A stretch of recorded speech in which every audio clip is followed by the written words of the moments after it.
Hai adik-adik, selamat hari Minggu. Hari ini kembali kita akan beribadah kepada Tuhan, memuji memuliakan nama Tuhan, dan mendengarkan Tuhan berbicara bagi kita. Baik, kita akan mendengarkan lagu pujian oleh anak-anak sekolah minggu.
Ya adik-adik sekolah minggu, ya lagu pujian yang baru dinyanyikan tadi, ya artinya apapun yang kita lakukan dalam kehidupan ini, hanya dalam Tuhan Yesus ada kesenangan. Baik, kita akan bernyanyi kembali. Tuhan tidak lupa akan orang yang penang, orang yang berduka dan pikulannya berat. Tuhan tidak lupa akan orang yang seru, yang di dalam susah minta tolong Tuhanku. Angkat muka dan berharap padanya. Tuhan tidak lupa akan anak-anaknya.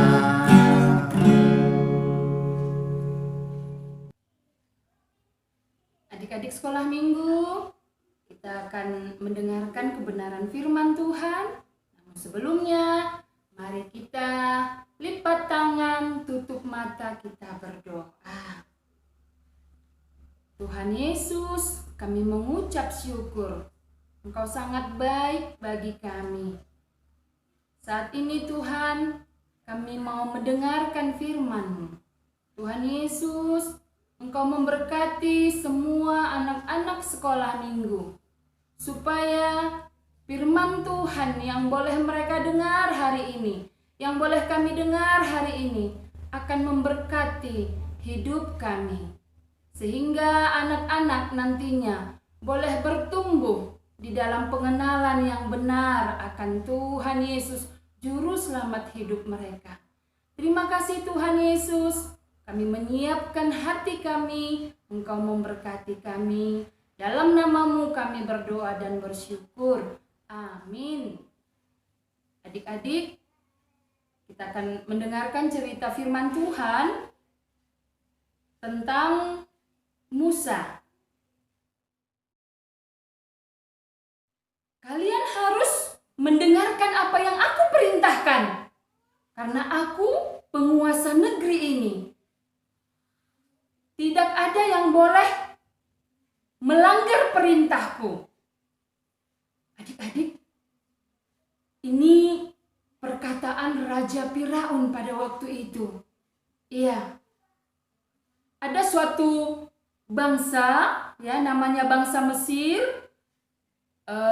Dalam bangsa Mesir ini rajanya bernama Firaun, ya adik-adik.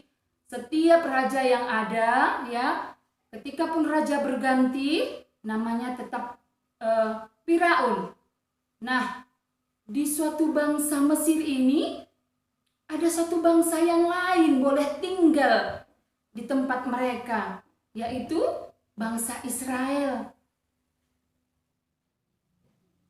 Adik-adik, ada seorang bapak bernama Yakub. Dia mempunyai anak 12 orang. Ya. Dan salah satu di antaranya, ya, nama anaknya itu adalah Yusuf. Yusuf ini adalah anak yang amat sangat dia kasihi. Sehingga abang-abangnya, ya, ada rasa cemburu kepada si Yusuf ini. Singkat cerita, abang-abangnya menjual Yusuf ke tanah Mesir. Ya.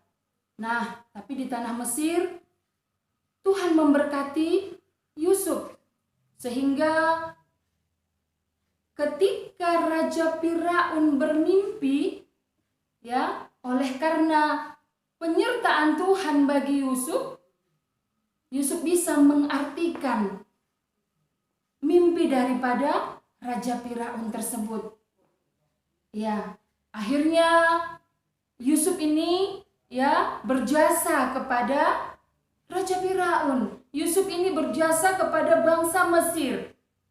Dan raja mengangkat dia menjadi gubernur di negerinya. Yusuf ini menjadi orang yang terpandang di bangsa Mesir itu. Semua orang, ya, tunduk kepada perintah. Apa yang diperintahkan oleh Yusuf, ya, semua orang tunduk kepadanya. Adik-adik, lewat Yusuf inilah orang tuanya dan saudara-saudaranya akhirnya ada di tanah Mesir. Iya, mereka tinggal di suatu tempat yang namanya adalah tanah Gosem. Ya, tahun berganti tahun, ya, lama setelah peristiwa itu, Yusuf, abang-abangnya, orang tuanya, orang-orang yang mengenal Yusuf, bahwa Yusuf pernah berjasa bagi bangsa Mesir, bahkan Raja Firaun yang boleh mengangkat Yusuf menjadi gubernurnya, semuanya sudah mati, adik-adik. Ya, dan akhirnya muncullah raja baru yang namanya juga adalah Firaun. Raja baru ini tidak mengenal Yusuf, adik-adik. Ya, dia melihat bangsa yang ada di negerinya itu, yaitu bangsa Israel, kian hari kian bertambah banyak. Kian hari kian bertambah banyak. Sehingga dia menjadi khawatir. Dia takut kalau bangsa Israel nanti bersekongkol dengan bangsa yang lain, akhirnya memerangi dia. Ya, hal ini menjadi suatu kekhawatiran bagi dia. Akhirnya dia memerintahkan kepada bangsanya, kepada prajuritnya, supaya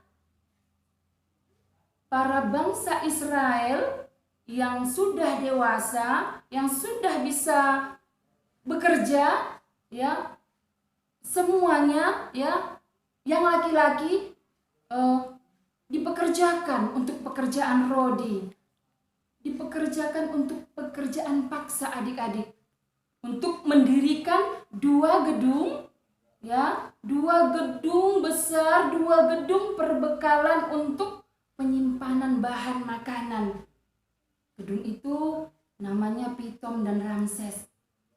Nah, dalam mengerjakan itu adik-adik, bangsa Israel ini ya harus mengerjakannya dengan sungguh-sungguh, mengerjakannya dengan baik, ya, mengerjakannya dengan cepat, ya. Bahkan ketika mereka mengerjakan pekerjaan paksa itu, mereka tidak diberikan istirahat, adik-adik. Bayangkan, bekerja keras tapi tidak diberikan istirahat. Bahkan ketika bangsa Israel melakukan pekerjaannya itu, ya, kalau mereka mengerjakannya tidak bagus, ya, tidak baik, bangsa Mesir tidak segan-segan akan mencambuk tubuh daripada orang-orang Israel yang bekerja itu. Situasi ini situasi yang begitu menyedihkan, situasi yang memahitkan hati daripada bangsa Israel. Tujuan Tuhan dalam hal ini, ya, Dia mau, ya, supaya bangsa Israel ini berseru kepada Tuhan. Situasi ini Tuhan izinkan adik-adik, Tuhan mau supaya bangsa Israel ini berseru kepada Tuhan, meminta pertolongan kepada Tuhan. Iya, adik-adik, bagaimana hidup kita? Ya, bagaimana situasi, kondisi hati adik-adik? Pernahkah adik-adik merasakan situasi hidup yang pahit, hidup yang menyedihkan, ya? Hidup yang menyedihkan adik-adik, hidup kita masih hidup di dalam dosa. Ketika kita masih hidup di dalam dosa, tidak ada sukacita di dalam hidup kita. Nah, Tuhan tetap memberkati bangsa Israel adik-adik. Ketika pun kehidupan mereka menderita, tapi secara jumlah mereka terus bertambah. Mereka terus bertambah. Akhirnya Raja Firaun kembali memikirkan bagaimana cara menekan jumlah mereka. Dia memanggil 2 kepala bidan bernama Shipra dan Pua dan memerintahkan kepada mereka, ketika ibu-ibu, ya, orang-orang Ibrani melahirkan, kalau kamu melihat anaknya adalah seorang bayi laki-laki, kalian harus membunuhnya. Perintah raja kepada kedua kepala bidan ini. Tapi apa yang ada di hati kedua bidan ini adik-adik? Walaupun perintah itu adalah perintah raja, tapi mereka lebih takut akan Tuhan. Mereka tidak mau melakukan apa yang dikatakan oleh raja. Ya, raja akhirnya menyadari bahwa dia diperdaya oleh kedua bidan ini. Kemudian dengan lebih keras lagi dia mengeluarkan perintah. Setiap, ya, dia mengeluarkan perintah, dia mengatakan kepada bangsanya, ketika kalian melihat bayi atau anak laki-laki yang masih kecil dari anak-anak bangsa Israel, kalian mengambilnya dan membuangnya ke sungai Nil. Perintah raja ini tegas adik-adik. Perintah raja ini perintah yang benar-benar harus dilakukan oleh bangsanya. Iya, dan bangsanya itu, ya, ketika ada perintah itu merupakan satu mandat sehingga mereka bisa dengan leluasa, ya, untuk mengerjakan perintah itu. Adik-adik, bagaimana perasaan daripada bangsa Israel waktu itu? Bagaimana perasaan, ya, bagaimana hati ibu-ibu daripada bangsa Israel pada waktu itu ketika anaknya, ya, diambil dan dibuang ke sungai Nil? Tentu ada jeritan, ya, ada kepedihan hati yang sungguh membuat hati mereka itu menderita. Situasi ini pun Tuhan mau supaya bangsa Israel berseru, meminta pertolongan kepada Tuhan. pada masa itu adik-adik,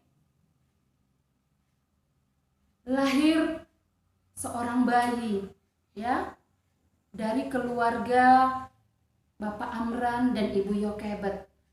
Dia sudah mempunyai 2 anak, yang laki-laki bernama Harun, yang perempuan bernama Maryam. Dan lahirlah anak yang ketiga bagi keluarga ini, seorang bayi cantik dan mungil. Nah adik-adik, perintah yang dikeluarkan oleh Raja Firaun ya, itu pasti membuat keluarga ini merasa takut ya, merasa ya bagaimana dengan kenyamanan bayinya yang baru dia lahirkan. Kalau nanti bangsa Mesir melihatnya dan mengambilnya dan membuangnya ke Sungai Nil. Ya, jeritan dan kepedihan hati daripada orang-orang bangsa Israel itu ya terus menghantui hidup mereka. Seperti firman Tuhan katakan adik-adik dalam kitab Yesaya 59 ayat 2 dikatakan, tetapi yang merupakan pemisah antara kamu dan Allahmu ialah segala kejahatanmu, dan yang membuat dia menyembunyikan diri terhadap kamu sehingga ia tidak mendengar ialah segala dosamu. Adik-adik, kepahitan daripada hati yang dirasakan oleh bangsa Israel waktu itu ya, yang Tuhan mau supaya bangsa Israel berseru dan mengakukan dosanya.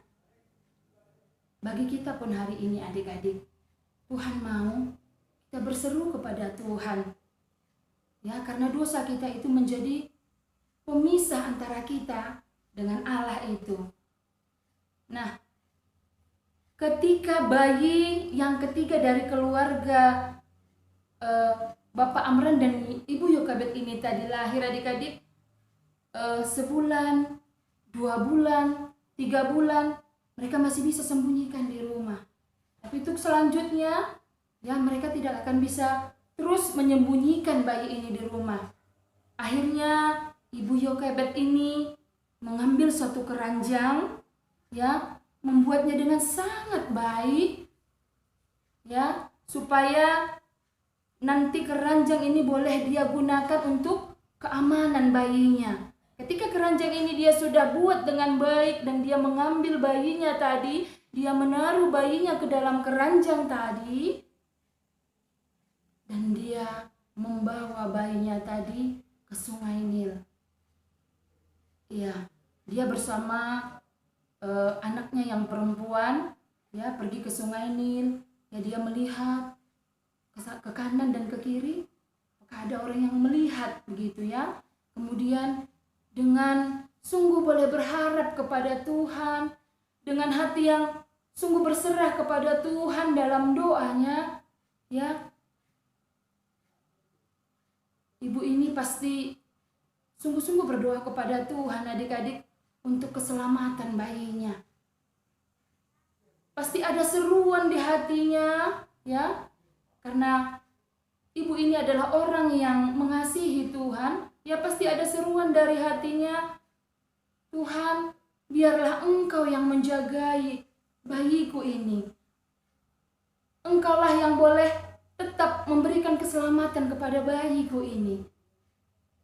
Dan akhirnya dia meletakkan bayinya di pinggir Sungai Nil itu, ya adik-adik, dan dia meninggalkannya. Dan kakaknya dari tempat yang agak jauh, ya, dengan bersembunyi melihat bagaimana nanti kondisi daripada adiknya itu. Adik-adik, ibu ini pasti sangat khawatir, ya, dalam hatinya pasti terus menunggu bagaimana nanti jadinya. Apa yang terjadi kepada anaknya? Tentu seorang bayi, ya, tidak bisa berbuat apa-apa untuk dirinya. Dia tidak bisa menyelamatkan dirinya. Dia tidak bisa melakukan apa-apa untuk dirinya. Nah, kemudian seorang putri Firaun dan dayang-dayangnya berjalan perlahan dan mendekati Sungai Nil itu. Mereka hendak mandi, adik-adik. Kemudian Putri Firaun melihat satu keranjang yang mengapung di sungai Nil itu. Dia menyuruh dayang-dayangnya untuk mengambil keranjang itu, dan dayang-dayangnya itu boleh membawa keranjang itu dan menunjukkannya kepada Putri Firaun. Ketika keranjang itu dibuka, betapa terkejutnya Putri Firaun melihat bahwa seorang bayi mungil, seorang bayi yang ganteng ada di dalam keranjang itu, adik-adik. Dia menangis. Ya, dia menangis. Dalam situasi ini, adik-adik, Tuhan boleh bekerja untuk memberikan hati yang berbelas kasihan kepada Putri Firaun, sehingga ada rasa kasih, rasa sayang, rasa berbelas kasihan kepada bayi ini, sehingga Putri Firaun ini boleh memikirkan, ini pasti bayi dari orang Ibrani, bayi daripada orang Israel, dia berpikir. Kemudian kakaknya yang bersembunyi tadi datang menjumpai Putri Firaun dan mengatakan, apakah engkau mau supaya aku mencarikan seorang ibu untuk menyusui anak ini? Dia katakan. Merasa curiga, Putri Firaun mengangguk dan mengatakan, iya. Kemudian kakaknya tadi berlari, adik-adik, dia berlari ke rumah, dia panggil ibunya. Dan akhirnya ibunya datang menghadap Putri Firaun. Adik-adik, ada kemurahan Tuhan. Tuhan nyatakan lewat Putri Firaun tadi, sehingga bayi tadi boleh selamat, boleh aman, nyawanya tidak terancam. Karena kemurahan Tuhan boleh menyertai doa daripada ibu bayi ini. Tuhan dengar. Firman Tuhan katakan, adik-adik, dalam kitab Ibrani,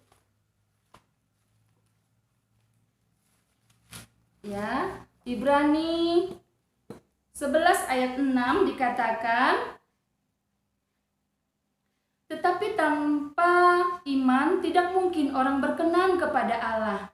Sebab barang siapa berpaling kepada Allah, ia harus percaya bahwa Allah ada dan bahwa Allah memberi upah kepada orang yang sungguh-sungguh mencari Dia. Dengan iman, Ibu Yokebed ini boleh Tuhan jawab doanya, sehingga bayinya dapat tetap hidup, tetap selamat. Putri Firaun memberikan bayi tadi kepada Ibu Yokebed dan mengatakan kepadanya, anak ini engkau asuh, engkau besarkan, katanya, dan karena dia kuangkat dari air, maka kuberikan namanya Musa. Setelah nanti dia besar, engkau hantarkanlah dia ke istanaku. Adik-adik, ibu ini akhirnya pulang dengan anaknya tadi, dengan membawa anaknya tadi. Dia pulang ke rumah. Bagaimana perasaan hati ibu ini tadi, adik-adik? Ada yang tahu? Pasti dengan sukacita yang besar, dengan hati yang sangat gembira. Kenapa? Karena anaknya tadi yang dia boleh khawatirkan bagaimana akan keselamatannya, akhirnya oleh karena kemurahan Tuhan,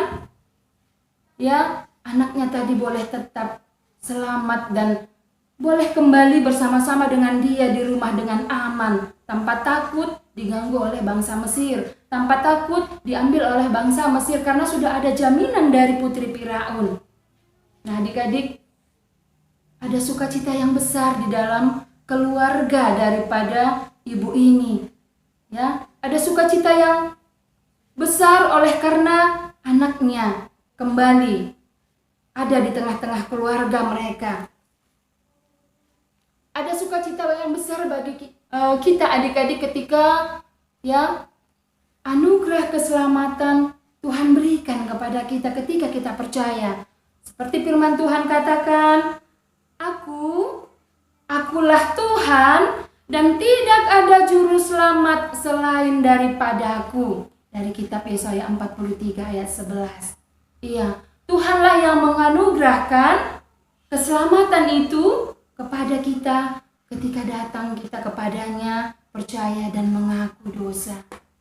Ya, inilah firman Tuhan kita hari ini adik-adik, yang Tuhan mau ya kita juga boleh memiliki sukacita besar itu ketika Tuhan menganugerahkan keselamatan itu kepada adik-adik sekolah minggu. Baik, kita berdoa. Terima kasih Tuhan Yesus. Kami sungguh mengucap syukur untuk firman-Mu. Tuhan, buatlah pengertian yang bertambah lewat firman yang kami dengar senantiasa. Tuhan yang menjelaskan firman-Mu bagi hati anak-anak sekolah minggu.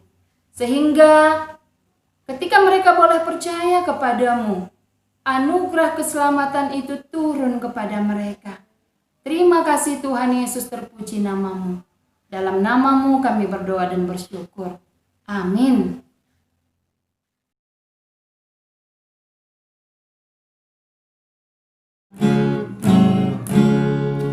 Tuhan tidak lupa akan orang yang benar, orang yang berduka dan pikulannya berat. Tuhan tidak lupa akan orang yang seru, yang di dalam susah minta tolong Tuhanku. Angkat muka dan berharap padanya. Tuhan tidak lupa akan anak-anaknya.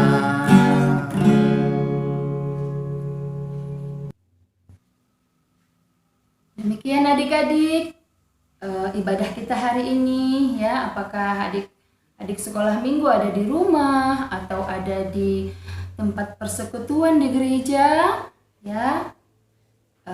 Ibadah kita sudah selesai. Tuhan Yesus memberkati. Dah.